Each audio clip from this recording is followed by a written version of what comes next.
Hi, everybody. My name is Becky Kendall. I am coming to you today from Anchorage, Alaska, on the traditional lands of the Dena'ina people. And from my studio, looking out at another beautiful sunset. I am the community collaborator of the Anchorage Concert Association. I'm also the director of Momentum Dance Collective and an individual artist and dancer here in Anchorage. I'm also a recipient of a fellowship from the Rasmuson Foundation's Individual Artist Awards from 2013.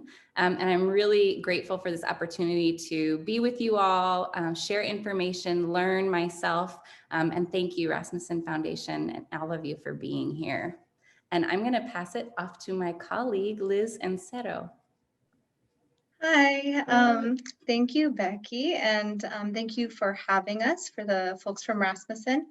So my name is Liz Anaya, and together with Ciro Anaya, we are Anaya Latin Dance. So since 2018, we teach Cuban dance here in Anchorage, and we organize Latin dance events. Ciro's from Cuba, I'm from here, and so we have a great little diverse dance community here in Anchorage, and we're happy to be continually integrating more and more into it. And so Becky and I are here today to help with the presentation and help organize your guys' questions. And we have two folks here with us to talk to us about these grants. We have Enzina Ferrari, a conceptual multidisciplinary artist and program officer at the Rasmussen Foundation. This is her second year working on the Individual Artist Awards. And we also have Tristan Ugnarak Morgan, who's an Inupiat artist and a program fellow at the Rasmussen Foundation. And this is Tristan's second year assisting with the Individual Artist Awards. And so I'll pass it off to them to take us away. Good afternoon, everyone. My name is Tristan Ugnarak Morgan. As stated, I am a practicing Inupiat artist, and I wanted to start off our night by performing a land acknowledgement. So I wanted to acknowledge that a lot of us here are gathering on Dena'ina Atlena, which is commonly known as Anchorage, Alaska. So a special thank you, Koi Nukbuk, to the Dena'ina Athabaskan people, the original stewards of this land, for allowing us to gather here today. And I would like to also take a moment for us to acknowledge the Indigenous lands that you are on today if you are not here with us in Anchorage. And thank you. I wanted to pass that on to Enzina now. Thank you, Tristan. And thank you so much, Becky and Liz, for starting us off today. We're so excited to be sharing this space with you all and with everyone on the call. As mentioned, my name is Enzina Ferrari. I'm a multidisciplinary artist and program officer at the Rasmussen Foundation. Have been with the foundation for a couple of years. And have worked on this program for that time. I'm also a past recipient of the Individual Artist Awards as well. So I have kind of dual experience in the role from the foundation and the role as a practicing artist. Before we get started, I also wanted to share some Rasmussen staff that we have on the call today. Zuli Mason has been with the foundation for many years and provides some direct program support to the Individual Artist Awards. She is on mute duty today and helping welcoming people in from the waiting room. We also have Karen Lowell with us today. Karen, some of you may be familiar with.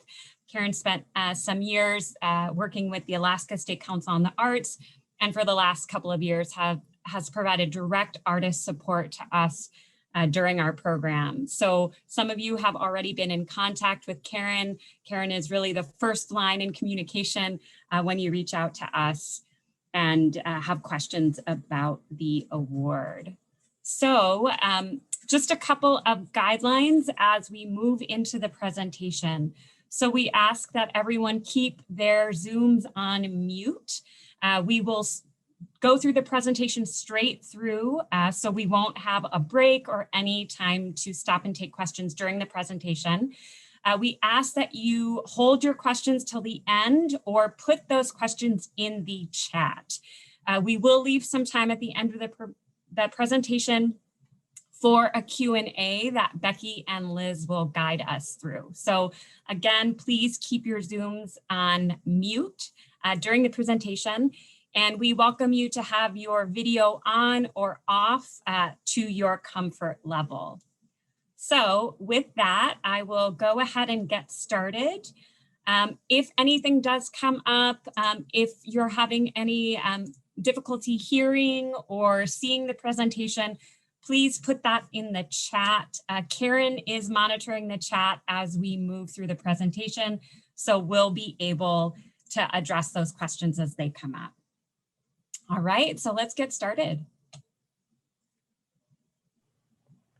So quickly just going over our agenda, we already did the welcome and introductions. We'll briefly go over the foundation history and overview, go over the overall individual artist program, the award types, eligibility, and also review the criteria. We'll also kind of go over the panel, a little bit of the application overview, not too much because that will be a part of our workshop on the 28th, and then a FAQ and then a Q&A. Tina? Thank you, Tristan. So we just really wanted to briefly touch on the history of the Rasmuson Foundation. We know that's not the intention of our call today, but just to give you a framework of the foundation's history with giving in Alaska. So the foundation began in 1955. It was created by Jenny Olson Rasmussen, who was a missionary in Yakutat. There she met her husband, E.A., who went to Yakutat to teach in the schools, and then went into banking. And that's really where a lot of the Rasmussen fortune was made. In 2000, their son, Elmer Rasmussen, who had taken on leadership of the Bank of Alaska, passed away and left his estate to the Rasmussen Foundation. And that developed their charitable giving. And the overall mission of the Rasmussen Foundation is really to make a better life for Alaskans. And Tristan will take us through how that's realized. So you may be most familiar with our arts and culture portion with the individual artist awards, but Rasmussen does touch on quite a lot of other fields in terms of our grant making. So a lot going into development of communities and organizations, housing and homelessness. Within the last few years, that has been a real big focus, as well as health. And yeah, so this is just a really nice overview snapshot of what Rasmussen looks like as a whole, with that overarching mission of making a better life for all of Alaskans. And just going over kind of what the individual artist awards looks like, it was incepted in 2004. The board developed an arts and culture initiative to reinvest in Alaskan arts on an individual level, artist level. So this is just kind of a look at what we do in terms of the individual artist level, and then looking at a broader focus of organizations working with nonprofits and museum collections, and then at an even greater community level for Alaska, like with the Alaska State Council on the Arts, which Zena will expand on the next few slides. Awesome, thanks, Tristan. So we did want to give you just a little bit of information about some of the other opportunities for artists that we work on. And one of those is a partnership that we have with the Alaska State Council on the Arts. We provide funding to the State Council to administer a few specific programs geared towards artists and arts organizations. So briefly, we wanted to touch on a few that we feel might be relevant to you and your practice as artists. One is the Harper Arts Touring Fund, Cultural Collaboration, and Arts and Education. It's important to note that these are programs that are directed to organizations. So individual artists can't apply directly to these programs. The Harper Arts Touring is for organizations to bring artists into areas with limited access. So artists can definitely be involved in that capacity. Cultural collaborations partners artists with youth on the development of cultural skill acquisition and cultural programs and knowledge. And then Arts and Education is our Artist in Schools program. So it provides artist residencies in schools throughout Alaska. If you are interested in how you as an individual artist can get involved with these programs, we encourage you to reach out to Laura Forbes, who is the Director of Education at the State Council and oversees these programs. The other program that we wanted to bring your attention to is really new. It was launched at the end of December by the State Council on the Arts, and it is the Adaptation and Innovation Grant Program. This is a program that's available to individual artists, to schools and organizations at different grant levels. And really, it's a program intended to support your artistic practice through COVID and through the length of our pandemic. So it's twofold. One, to adapt your practice to the capacity of need and to be able to maintain your practice during these times. And then also develop new strategies or innovate ways that you can reach an audience or reach a community through COVID. So as Tristan mentioned, the Individual Arts Award Program began in 2004 as part of a larger comprehensive strategy to reinvest in arts and culture in Alaska. And the board really felt that the best way to invest in arts and culture on a broad level was to put money directly in the hands of artists. And that really developed the Individual Artist Awards program. And Tristan will speak a little bit more to the purpose of the program. So we did talk about what Rasmuson does for arts and culture on the organizational and community level. What's really the purpose of the Individual Artist Awards is to provide grants directly to artists to allow dedicated time and resources for serious artistic exploration and growth, and to also strengthen Alaska's cultural resources from within. So since it started in 2004, there have been over 550 grants given out to artists, representing more than 50 communities throughout Alaska. And the three awards that we'll be talking about are the Distinguished Artist Award, the Project Awards, and the Fellowships, with the Project Awards and Fellowships the main focus of today. Thank you, Tristan. Something that's important to us is to make sure that we're accessible and available to artists in the community, and that we are consistently more effectively engaging with our artists across disciplines. This year, we are focusing on some specific disciplines and communities that we see have been underserved by our program and underrepresented in our application and then our awards. This is a snapshot into the applications we received last year in the performing or performance-based arts categories. So in total last year, we had about 300 applications. We fluctuate between 300 and 500 in any given year. And last year, total applications in choreography were 3. Total applications in performance art was 1. Total applications for presentation interpretation were 4. And then presentation interpretation was a fellowship year. And Tristan will speak a little bit to that in a moment. And we had 3 total applications. We know that there are more than 3 artists working in dance and choreography throughout Alaska. So we look at these numbers, and unfortunately, this is not unusual. This has been a consistent trend in these categories for the last few years in the program. What this told us was that we need to more effectively engage with those communities. And so we reached out to Liz with Anaya Latin Dance and Becky with the Concert Association and Momentum to try to reach a broader audience working within these disciplines. Even though we had few applications in these categories, I will let you know that last year, we did have a project award recipient working in choreography and a fellowship recipient working in presentation interpretation. So we work with the panel to be inclusive and to have diverse representation in the awards. But we know we could do better and we could reach more people. And our goal is to, hopefully increase applicants from these categories and have our awards better reflect the artists in our community. So briefly going over the 3 award types, the Fellowship Awards, the Project Awards, Distinguished Artist Awards. Quick little shout out to Lily Hope, Alaska-based artist, for creating these past award necklaces. I just wanted to give a shout out to her. But the Fellowship Awards is 10 unrestricted grants for a short-term project within a year, and that's $18,000. Project Awards, it's a little bit more, there's 25 grants, but that's for a short-term project, and we'll kind of go over kind of the boundaries around those. That's for the Project Awards, and that's a $7,500 grant. And then the Distinguished Artist Award, which has already been passed, that time has already passed for 2021, but we'll briefly go over that. And that's a $40,000 one-time grant, and that is selected by nomination. So the three artist career stages that we'll be going over are emerging, mid-career, and mature. And those are really important for you to identify when applying for either a project award or a fellowship, and we'll go over that as well. And we are right in the middle of our application period. So application period starting December 25th, December 15th, but we'll be going through March 1st, and there are a few other dates in between that you want to make note of, which again, we'll have on a later slide. Perfect.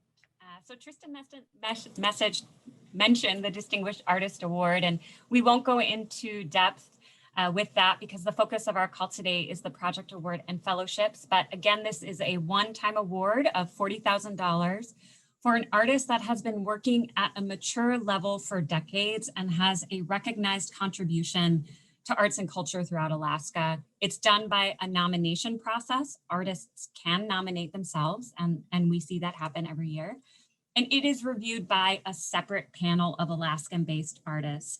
I will say at this time, it's important to know that all of these awards, project awards, fellowships, and the Distinguished Artist Award are not picked by staff from the foundation.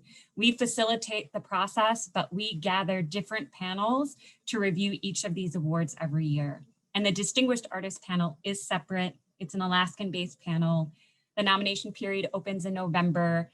It has closed, as Tristan mentioned, and we are in the middle of working with the panel to make those determinations.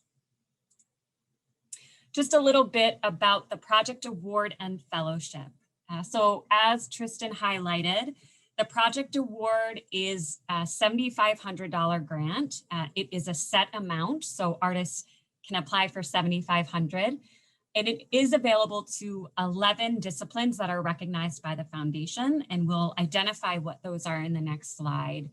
We try to be inclusive and encapsulating of all the different types of creating and making, but artists do have to identify a discipline that best suits their practice. The project award is for a specific short-term project to take place within a 1-year period of time. We know that there is a lot in flux right now with COVID and the pandemic, and we want artists to know that we are flexible with that and flexible with timelines, but encourage folks to apply for projects that can be realized during our pandemic and during that year. And a project budget for a project award is required, and that budget needs to meet that $7,500. And the foundation awards approximately 25 of those each year. Fellowships are the unrestricted grants. These are $18,000 available to mid-career or mature artists only. So that's where identifying your career stage is really important. There are fewer of these, which makes these more competitive. There are 10 fellowships each year, and the disciplines rotate from year to year. So our 2021 disciplines for fellowships are choreography, crafts, folk and traditional arts, literary arts, script works, and performance. And Tristan will take us through the disciplines more specifically. So these are the 11 artistic disciplines that I support this year, this fellowship year. As stated in the last slide, they're only choreography, crafts, folk and traditional arts, literary arts, performance arts. So those are the only ones that are available as a fellowship. But for the project awards, all 11 are supported. So it's just really important for if you are applying, let's say you want to do folk and traditional art, but you may be a little bit more on the multidiscipline side, and you want to apply for a fellowship, it may be a smarter idea to apply for a fellowship next year under the ones that are available next year. So that does rotate each year, but for the project award, for the $7,500, all 11 are available. And that's also available again to emerging through mature, but for fellowships, it's only mid-career and mature. And this is a little bit wordy of a slide, but we just wanted to point out the fact that there has been a few changes within kind of the wording, and also to point to a few things to notice. So performance arts or performance-based arts are performing original work, and presentation and interpretation is exploring existing work. And choreography is creating that original work, original dance forms. But performance arts can be anything, spoken word, can be anything that's theater-based. It doesn't have to be dance. And presentation interpretation can be, it's exploring existing work. So it'd be an actor who is performing Shakespeare. That would be considered presentation interpretation. And Zena, do you want to expand on that at all? That's great, Tristan, absolutely. The other thing to note with presentation interpretation is that that also includes some creative roles such as sound design or production or stage direction or anything that has that presentation format. We also know that there's a lot of overlap between different disciplines, and we just ask artists to really thoroughly read the guidelines, pick the discipline that best suits your work, and reach out to us if you have any questions about where you might fit and what might be the most appropriate discipline for you.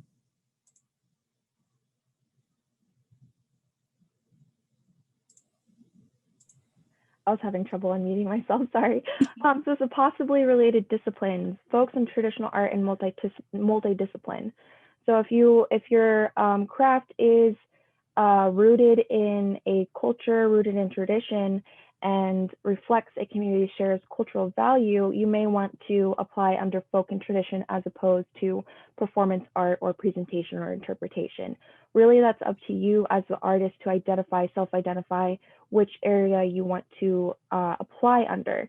So this is a possible related discipline like any Alaska Native dancers who want to apply for an individual artist award. You can definitely apply under folk and traditional arts or apply under performance art or what have you. It's also just really important to recognize when those fellowship years are.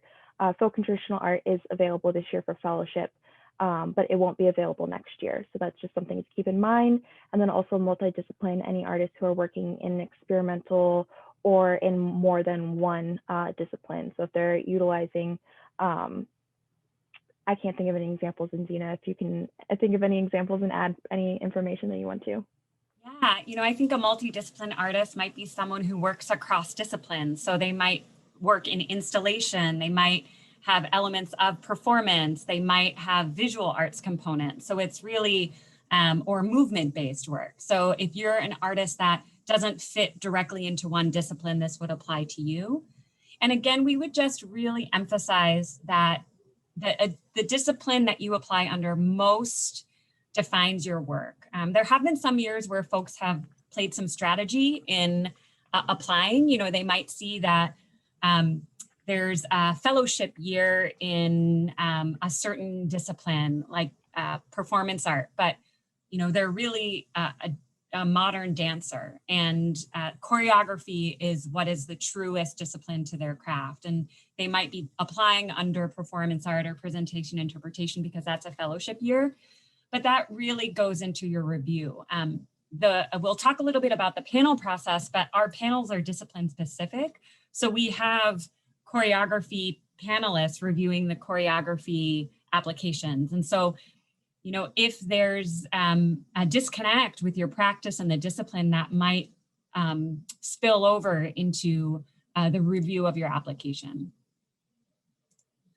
So something else we wanted to note in the application that was new last year, we introduced this last year, but wanted to give folks a heads up because it really specifically speaks to kind of the collaborative nature of the performing arts, is the expansion of the program to include artist groups or collaboratives. And so historically, the program was only accessible to individual artists.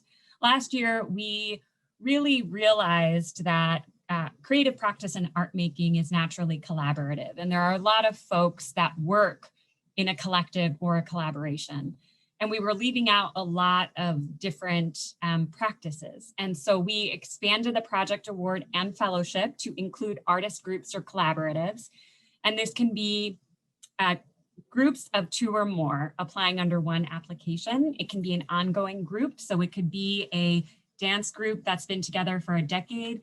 It could be a visual artist, performance artist, and literary artist coming together for a one-year project. So it can be ongoing or time sensitive. And the application needs to be filled out and identified by a project director and project leads. And we'll talk a little bit about why that's important in terms of eligibility. But again, available for project award or fellowship. If someone is an individual artist and separately part of a collective, they must select which they would like to apply for. So you can only apply for one or the other, just as you can only apply for a project award or fellowship. Okay. So going over the eligibility and criteria, you do need to be an Alaskan resident and also living in Alaska during your time of the grant and have at least lived in Alaska for 2 years. So similar to our PFD. And you do need to be an adult, so 18 years or older, and currently producing work. Individuals that aren't eligible are going to be any individuals who are enrolled in a degree-seeking program related to the arts, or also have only work that they have created while they're enrolled in their degree-seeking program. So if you are a recent graduate and you do have work that you created during your program, unfortunately, that you are ineligible, and you do need to be a little bit more of a established artist and have body of work outside of your degree-seeking program. And work cannot be primarily of research, scholarly, or commercial nature. And this is not a needs-based grant. So we have been seeing kind of emergency grants and needs-based grants throughout the pandemic. And this is separate from this, since this has been implemented in 2004 and is an ongoing process. And the criteria: artistic quality given experience, creative accomplishments, impact on applicant growth, completeness of application. And Zena will go over a little bit more when we discuss the panel process. Absolutely. And did you have anything to add? Yeah, we just want to touch on the fact that we know this is a hard time, and we know there are not a lot of resources for artists, and there are even less resources for presenting artists. So we acknowledge that. But as Tristan mentioned, this is a program that was established in 2004, and we want to maintain the integrity of the program. So it is a competitive program and isn't reflective of need.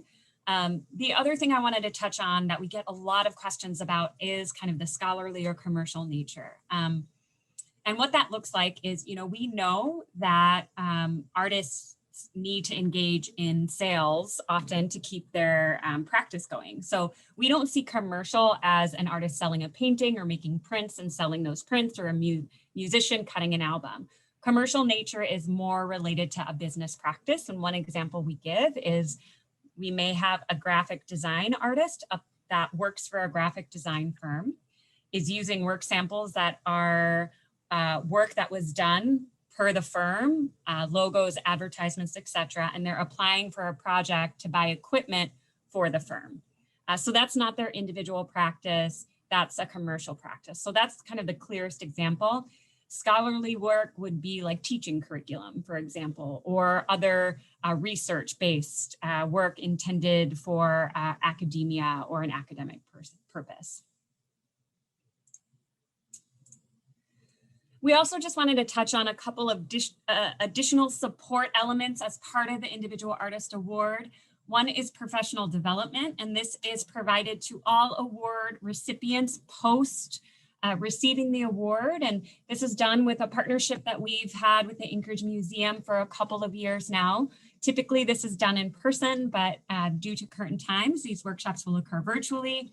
They will occur after the award notification has happened, and really cover all of the kind of business side, portfolio development side, marketing side of being an artist. So it's a really hands-on approach of further developing your career, working on artist statements, artist CVs, navigating legal issues, etc. I will say that we are working with the museum to create this same type of professional development track to all artists pre-application, and we're hoping to launch that next year. And Tristan did mention on January 28th, we will have an extended workshop that goes over everything we talked about today but then another hour of hands-on professional development where we go through the application, we provide support on how to respond to a narrative question, how to create an artist statement, etc. And then we also get a lot of questions about what kind of artists or what kind of projects are recognized or supported. And so we really encourage you to go to our website and read some artist profiles that have been done in the past through a partnership with 49 Writers. This partnership has ended as of last year, but there's some really great artist profiles that were done by some writers through that organization that highlight the artists and the work that they were doing. So just a little bit about the selection panel process. As I noted, we have different and new panels each year for both Distinguished Artist and Project Award and Fellowships. For the Project Award and Fellowships, it is a national panel of experts from across the country, and it is experts in the field. So it is often made of artists, foundation representatives, organization representatives, subject matter experts that have experience within the disciplines. And they review the applications in a 3-stage process. So the first is individual reviews per panelist based on their discipline. So if one of the panelists is a visual artist, they will review the visual artist applications. If there's a choreographer, they review the choreography applications, etc. Each application will be reviewed by a minimum of 2 panelists in that first round. The second round is discipline specific. So we take the panelists that work with visual arts. So say we have 3 panelists that are focused on visual arts. They will come together and review those applications and select a group that they move to the semifinalists. And then the final round is multidisciplinary. So all of the panelists of all the disciplines come together, look at the semifinalists, and pick the 35 total award recipients. It's a really thorough process and a pretty lengthy process. It's usually in person, but last year and this year it will be virtual. And I will say that we do an orientation with the panel. We do an introduction to Alaska. We have them talk to an Alaska-based artist and really try to communicate with them what it's like to make art in Alaska, and also what the challenges are that Alaska artists have. And what the panel is looking for is exactly the criteria that Tristan had mentioned. They are looking for the artistic quality given your experience as a emerging mid-career or mature. They're looking at the creative accomplishments to date, the impact the project will have on the applicant's growth, and again, the completeness of the application. If an application is full and filled out and a document that is required is missing, for instance, artists are required to either upload or write in a resume or work history and an artist statement. If one of those is missing, it's an incomplete application and does not move forward. So completeness is an important quality and criteria for the application. So next, we just wanted to show you, we don't have time to fully do an application step-by-step. This will happen on the workshop on June 28th, but we just wanted to show you, if you are applying online, if you go to our homepage, this is what you see. There's a place setting for individual artist awards. You can access the awards by grants, looking up individual artists, by initiatives, or by the arts.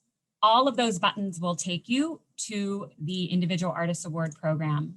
Once you get there, you will see a landing page with several buttons. And this page was arrived by homepage, grants, Individual Artist Awards, and Project Awards. And we want to draw your attention to a few buttons on the right. The first button is where you will apply. And this is through our online database. If you have applied before, you will be in that system and will just need to log on. If you've not applied before, you need to register. We really encourage you to pull up the guidelines. We revise them every year, so it's really important to look through those, to either print them out, have them up on your computer, making sure you're really thoroughly going through those as you go through the application. And then we've worked hard to put together a toolkit for artists that's on our website that has a bunch of resources for how to write an artist statement, how to put a resume together, how to take good photos of your work if you don't have access to a photographer, etc. So we really encourage you to take a look at those different items on the website. And then finally, before you finish your application, make sure you hit the submit button.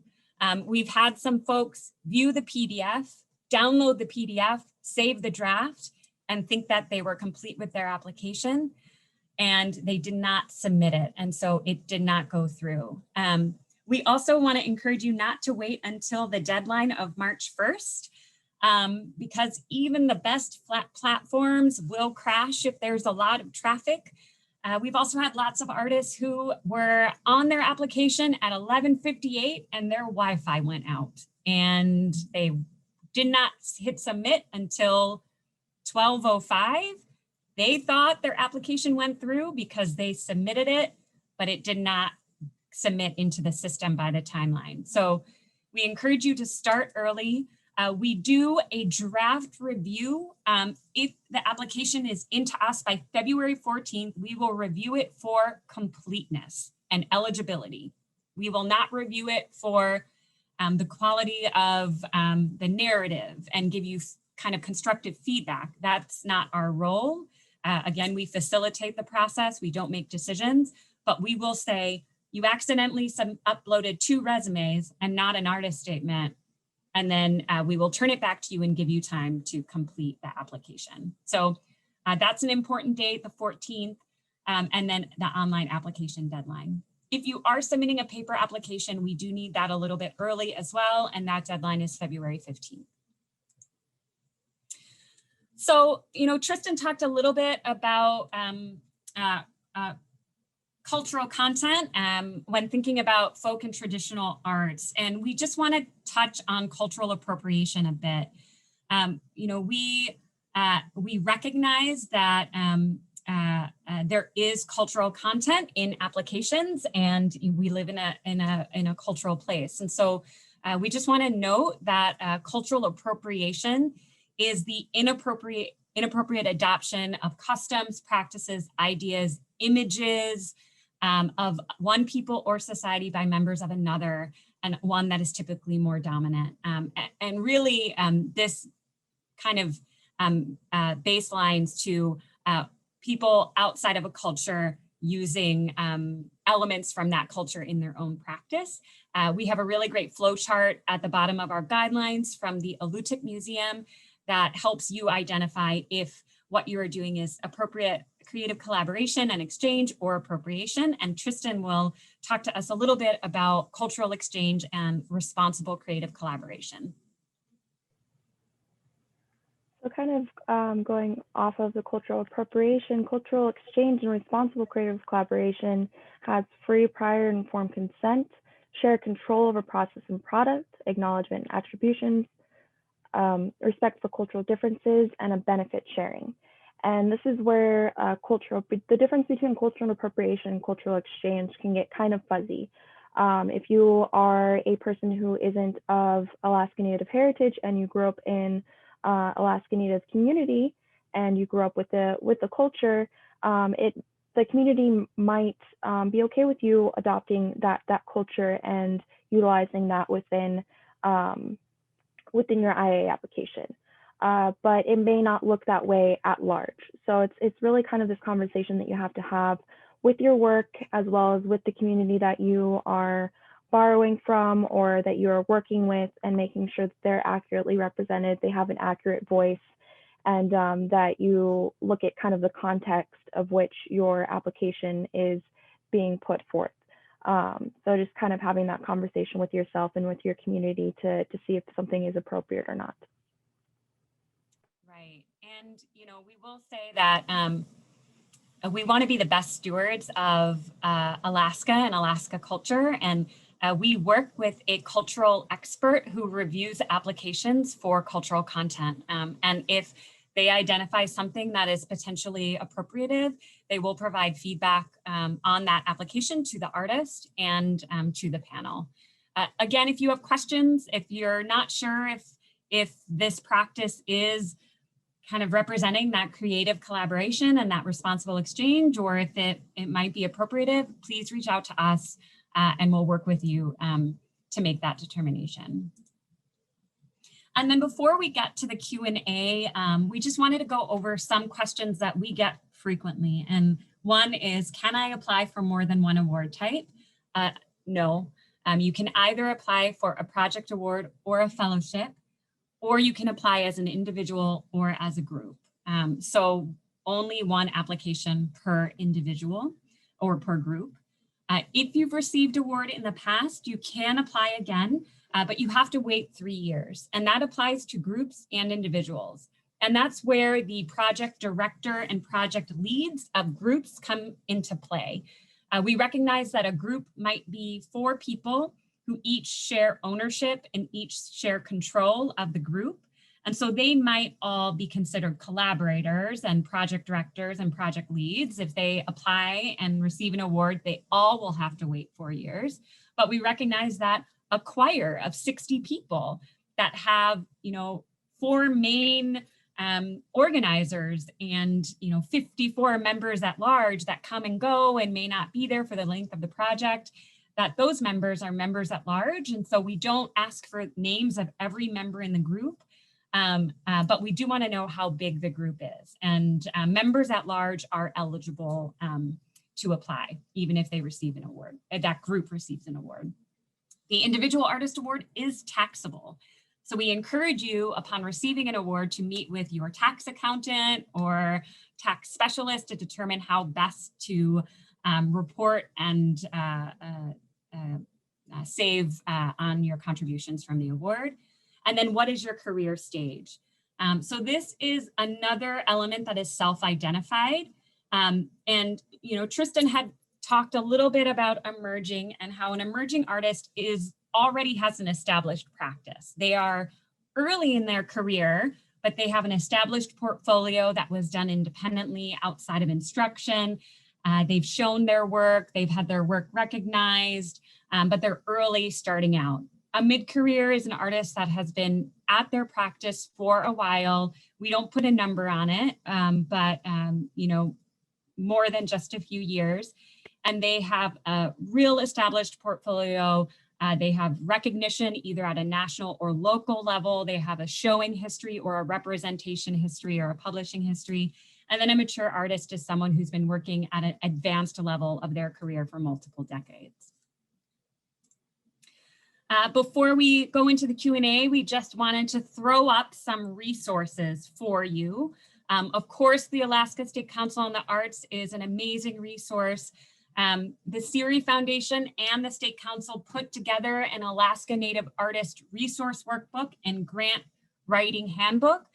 Really helpful tips. You can download those right off the website. And then some resources below that just have really great support for artists working across disciplines. And we are recording this presentation and we'll put it on YouTube. You will have access to these resources if you haven't been able to write them down. And then this is us. So this is Tristan and myself when I, would go to the hairdresser. And you can reach any of us. So Tristan, Karen, and myself will be the individuals that respond to your questions about the application. You can reach us at arts@rasmussen.org. The first person you will probably engage with that email is Karen. You can also visit us at rasmussen.org/IAA or /toolkit to get those resources. And just some more reminders of some important dates. We have the full workshop on the 28th from 5:30 to 8. The first hour will be this info session that is generalized. So, we encourage you to come from 6:30 to 8 to attend that hands-on workshop. Draft review deadline, February 14th, paper application, February 15th, and application deadline, March 1st, 11:59 p.m. All right, so with that, I will stop sharing my screen. We'll go back into gallery mode and bounce it to Liz and Becky to take us through the questions.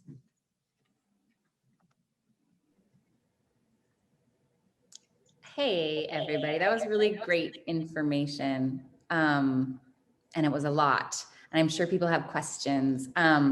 Brian, this is a great question from Brian, especially since we are in COVID right now and nothing, is easily to be done in person. But his question was, is live performance necessary to be considered in the performance category, or is recorded video or audio performance acceptable? So he's talking about spoken word and things like that. And maybe in what category would he be applying? Yeah, Brian, that's an excellent question. And I will answer it to my best. And if I don't answer it fully, just please let me know.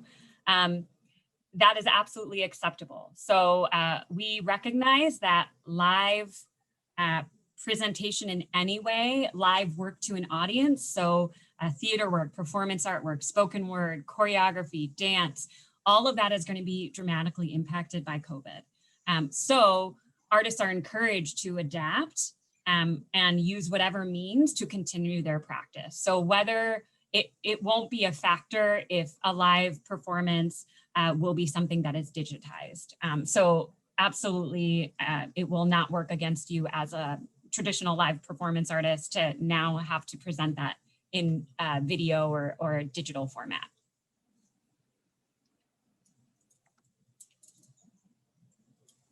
Does that answer the question? What do you think, Becky? I guess you said something about if a live performance is digitized, would it have to be recording of a live performance, though digitized? No, not necessarily. So it can be, however you adapt your practice. So it doesn't need to be like virtual. It can be pre-recorded. Okay, so it can be intended for a listening audience, for example, later. Absolutely. Okay. I do have, while we wait for people to think of all their questions and type them into the chat box, I do have a question because as a choreographer right now, we've been making a lot of film, and I think was film one of the categories, or right? So how would I know as a project award if I'm, if I self-identify as a choreographer? Is that one of those, you have to sort of see what best fits your practice and just go for it? Or if I feel like I identify most as a choreographer and my project is a film, should I be comfortable sticking with that description? Yeah, that's a great question. And, we know that, again, there's going to be a lot of overlap. But if the base of your practice is choreography and film is the tool to deliver it, the discipline would still be choreography.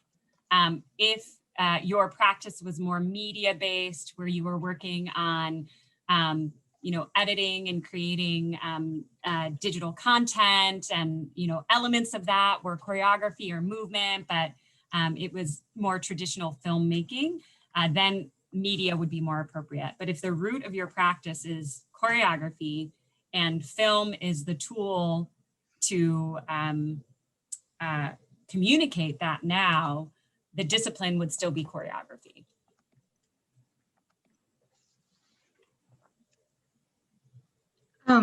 I'll piggyback off of the COVID questions.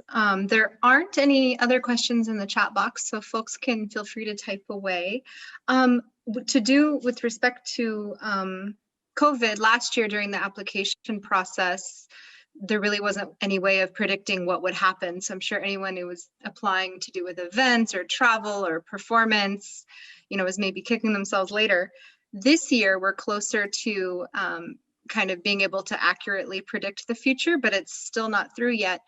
Are there any specific guidelines for performing artists to do with how they should frame their projects at this point in time? Liz, that's a great question. And, we We last year, COVID happened right, the start of COVID was right during our panel process. And so we encouraged the panelists to look at project awards and fellowships as unrestricted. So to review the projects based on the quality of the concept and not infer whether or not that project could be realized. We will communicate that same message to the panelists this year, knowing that we're in a very similar spot from last year. And, it's hard for us to because the next couple of years are so unpredictable, it's hard for us to give a timeline extension to artists. So we are working on being flexible within that project. But our recommendation and what we're encouraging artists to do is think about the next year, think about projects that could be achieved within that year and what adaptations need to be made to be able to maintain that project. Attending, it may not be realistic for a choreographer to, in their project, attend a workshop in Seattle, knowing that we're still under travel restriction, knowing that, the next year of being able to move and engage with and gather with others is in flux. So our encouragement would be to think about projects that can be done within this year, knowing that we are working with the panelists to review each application based on the quality of the narrative and the project concept, and not to infer whether or not that project can be achieved because of COVID. We know gathering spaces, gathering limits are always changing depending on our state and our specific cities. And so, we again are just recommending to look at, what could be adapted or what could be achieved during this kind of time of flux. Following up on that, as I was speaking, there were several questions coming in, so I'll let you grab the next one, Becky, but one is very similar to what I just asked about uncertainty surrounding COVID. So someone's asking, would there be an option, and this is with respect to travel, for example, would there be an option to submit a plan B that could be done if seemingly plausible travel were to no longer be an option? A plan Absolutely. B in an application. Okay. Yeah. And, generally speaking, we encourage that, especially if, someone's applying for a project, for a residency or a workshop that maybe they haven't registered for or maybe haven't been accepted in. We always encourage the artist to say, if this doesn't happen, this is what my plan B will be. A question about folk and traditional arts, that category, does it need to be the Alaska Native arts or could it be from any part of the world? That's a great question. So folk and traditional arts is art that is rooted in tradition and in someone's tradition or someone's community cultural values. So it's not necessarily specific to Alaska Native or Indigenous practices. It's related to any cultural practice, right? So one example might be Mexican folkloric dance. That is a culturally specific practice rooted in culture, in tradition, in generational knowledge and in generational practice.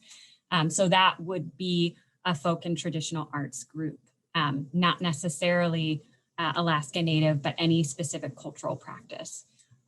Tristan, do you have anything to add to that? My mute button keeps disappearing. No, it doesn't just pertain to Alaska Native. Even like Irish jig dancing, that could also be considered folk and traditional. Even folk and traditional arts, music that's traditionally based, that could also be considered folk and traditional art. So really, it's just pertaining to one culture and really holding on to a tradition within a culture. So it doesn't have to be Alaska Native or Indigenous, can be any culture, any heritage. And what's important to note is that the applicant is rooted in that culture and tradition themselves. So it is their tradition and cultural practice that they are representing, or have, as Tristan mentioned, a relationship to that community and culture that represents that creative collaboration and exchange.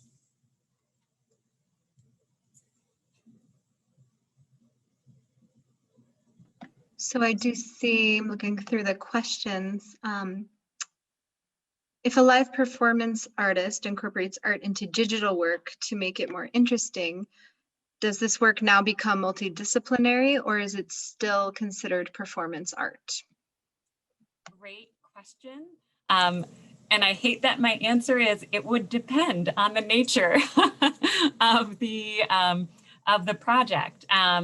And I might ping Karen to see if Karen has any thoughts on this, but similar to my response for choreography, if the discipline rooted in the art form is performance art, and the tool to communicate that is that it is digitized, the root would still be performance art. I would see it cross over into multidiscipline if it's also employing elements of animation or elements of a different discipline, whether it's spoken word or literary. If it's several different disciplines combined, then I would say it's multidiscipline. But if the tool to communicate that practice is media-based or digital-based, the root is still performance art. Karen, do you have any thoughts? I guess as a maker, I always think of the medium or the discipline as another character. It's another entity that you have a relationship with. And then the vehicle can also become a tool. So it depends on how you kind of toggle between the other actor in this practice that you have, or are you using this vehicle as a way to get the information to people? I don't know if that makes any sense, but it depends on how you're utilizing that material and that discipline and that practice. So I would say, I'm not sure who asked that, but reach out to us and give us more of a specific idea of what your project is, and then we'll be able to provide some guidance. And I also want to note that we are here to provide some guidance, but you are empowered to self-identify, and we are here to give some feedback and to give some guidance based on our guidelines. And I'm here to help, not just answer questions, but to help you kind of work through the process. One of the great things that comes out of applying for these grants is you have to really think about what you're doing. It's not about, oh, I'm a creative person, this is my hobby. It's like, this is why I'm doing this. This is important to me, and this is why. And so going through these questions, these are amazing questions. And at some point you should be able to, draft up a bunch of stuff so that at the other end of it, you kind of know why you're doing it and which category you'll fall under. I don't know if that's helpful too, but you can call me, all ears. Couple other questions, just quickly, because I know we're running out of time. The time constraints for the fellowships, you had said same as the project grants, they are a year, so 1 year. The kinds of things considered for people looking at the impact of the applicant's growth, implications for future projects, development, the creative arc. What are people looking for when they think about how their project or fellowship might add to their growth? Sure, that's a really great question, and it hits something that we didn't really mention in the overview, which is consistency in your application. So the panelists are looking at your application as a whole. Some will look at your images first, or your work samples first, or your audio samples first. Some will look and listen to those first. Some will read your project first. Some will read your narrative first. Some will read your artist statement and resume first. It's up to them how they achieve that. But each panelist is looking at the full spectrum of your application. They're looking at your work samples. They're looking at your narrative. They're looking at your resume or work history and artist statement. And they want to see that there's consistency, and they will look at your project, they'll look at your background, they'll look at your work samples, you know, and this is where some interpretation comes in from the panelist perspective and what you've presented as your arts practice to them, because they will, you know, they might look at an application and say, this artist is proposing the development of a solo show, and they've not had a solo show yet. They're emerging artists. They've been in lots of group shows, but they've not had a solo show. This will really push them forward. It will develop their career more. It will give them this experience. Or, you know, it's a choreographer who is creating their, you know, is stepping away from or is stepping aside from working with a group and developing a solo performance. You know, the panelist might look at that and say this is a new practice for them, and it will allow them to grow as an artist. I think what's important to know is that if there's inconsistency in the application, that's where it becomes an issue for the applicant. So if, you know, the artist is saying I'm mid-career, but their resume doesn't reflect that, or their art samples don't reflect that, or, you know, they've submitted one work sample when they could have submitted 3 or 10. And they're saying they're mid-career, but their artist samples don't show that, and their work history doesn't really show that, then it becomes a question on, is this an achievable project? And, you know, how are we to gauge, you know, where the artist is starting and then where this project will push them forward? And I would also, based on past applications, it's also really important if you do anything that's wildly divergent from things you've already done, you have to have some kind of evidence that you're doing that already. So like if you're doing, you know, spoken word projects, and all of a sudden you want to do a big media project that isn't connected to that spoken work, and there's no way for the panelists to be able to see that story arc or that jump, that's not going to work in your favor either. So, right. And you know, this is a stretch, but if there's someone applying under multidiscipline, but all of their work samples are modern dance performance, that doesn't really speak to the multidisciplinary approach to their practice.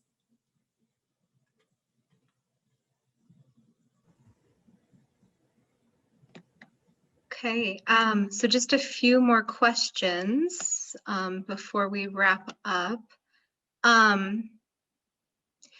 Since the discipline may depend, and if we were to choose the wrong award, so that I'm assuming the wrong discipline when applying, would that, I guess the application, would it be turned over to the other panel, for the appropriate panel, if the foundation decides this isn't really the right discipline? That's a great question. And that's why we really encourage you to apply by February 14th, because if a wrong discipline is chosen, we can send it back to you and say, this was incorrect, and we encourage you to change it. There is a lot of overlap again. So, and the panelists are aware of this. So if it's, you know, if it's kind of an overlapping discipline, it's not completely the wrong category. It's not a visual artist applying under choreography, or, you know, a choreographer applying under crafts. You know, there is a little bit of flexibility there. So especially with the performing arts categories, it gets a little sticky in some areas where, you know, we might review an application and say, this is clearly music composition. This is a musician performing their own work, but they've applied under performance art. And that doesn't align with the guidelines for performance art. That could result in an application that doesn't meet the base criteria. And so that's why, if you feel a little wavery about where you fit, we really encourage you to reach out to us or get your application in by February 14th.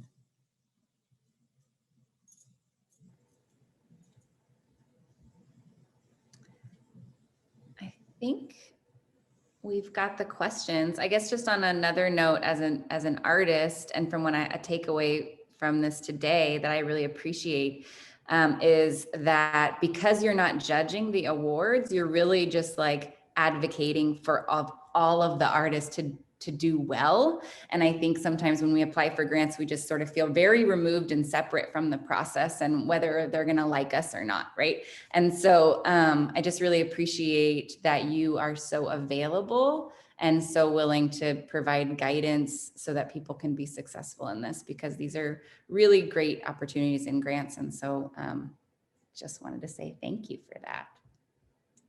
Thank you, Becky. And we really want to be accessible and available to you. And we know that that's not always been the case in the past, or the perception. And so, this is who we are, and we want to be responsive and accessible. And we do reflect on your feedback. Some of the changes that we made to the program were from direct feedback from artists about what changes they would want to see, or how they weren't being represented, or how the program wasn't inclusive or representative enough. So we do hear you, and we want to be supportive and really encourage you in this process. But as Becky said, we are here to provide support, but we are not the decision makers of these awards. Do you see, so one last question about like the plan B with all the COVID considerations. So how would that plan B need to be communicated? Would that be part of the application itself, or would that be a bridge that the foundation crosses with the artist, I guess, when they come to it? So suppose, I guess, after they're selected. Part of the application, included in your narrative. The panelists go by your application to learn about you as an artist. They are not, some panelists will Google you, but they are not instructed to. So they are instructed to review what you provide in the application to learn about you as an artist and to learn about your work. That is all they're required to do. They may do more, but they are required just to review your application, and that's all they have to go on. So if there are gaps, those gaps are left. And again, us as program staff facilitate the process. So our role is not to fill those gaps for the panelists. Unfortunately, we have to remove our bias because it's not equitable or fair for us to step in with one artist application and not step in with the others. So presenting your best self in the most thorough way in your application is really, really important, because that's what the panelists go by.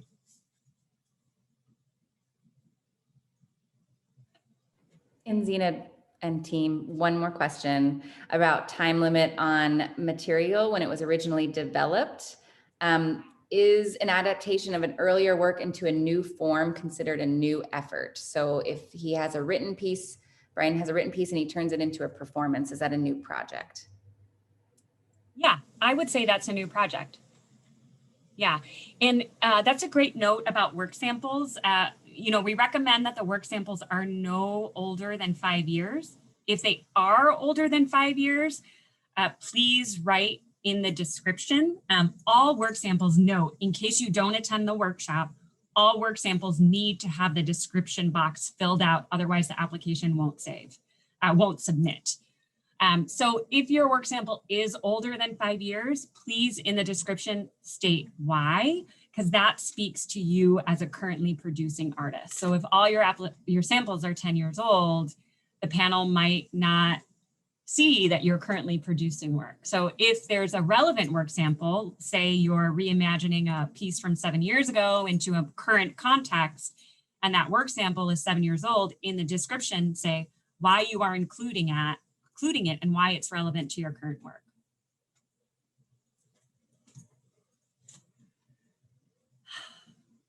Okay, well, I think we'll bring it to a close there. And, again, we are just so grateful for your time and attention today. We're so grateful for Becky and Liz for your facilitation of this event and for the work that you do in the community with artists and bringing the performing arts to a larger audience. I also want to thank Karen and Zuli and encourage folks to reach out to us at arts@Rasmussen. Again, we want to be here for you and answer any questions that come up after this. Tristan, do you have any parting words? Thank you for joining, and just really wanted to encourage people to apply. It's a very competitive awards and fellowships, so it can be a little bit discouraging, especially if you've applied before. But the way that I look at this is it's really great practice to really look at your work and look at what you're doing, how you're doing it, how you're communicating, and it'll also really help you prepare for applying for other grants and other awards. And as many of you know, copying and pasting your artist statement, you can do that for days. So it's just really important to look at this as a growing opportunity, even if you aren't awarded an award this year. Awesome. Thank you so much. Okay, I'll turn it back over to Becky and Liz to close us out.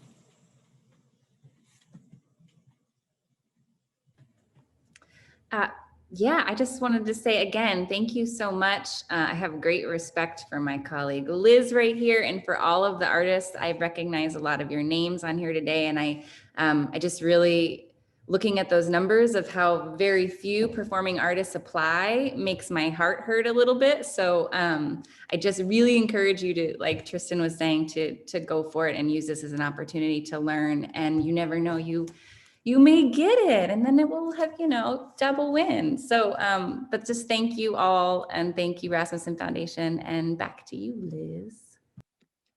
Yeah, thank you. And I just want to say too, this is a year that I think it's really great that the foundation is organizing a meeting like this, because it's a year that I think the performing arts are really suffering and could really use a boost of inspiration and also funding. And I think that it sounds, after an hour webinar, maybe a little daunting, but I think the application is really shorter than maybe applicants might realize. So it can't hurt to apply. And like Tristan had said, it's a great boosting process. So thank you for asking us to help host, and to Tristan and Zena and Becky and Karen as well. And appreciate it. Thank you also for coming. And to Zuli, of course. Bye, everyone. Be safe.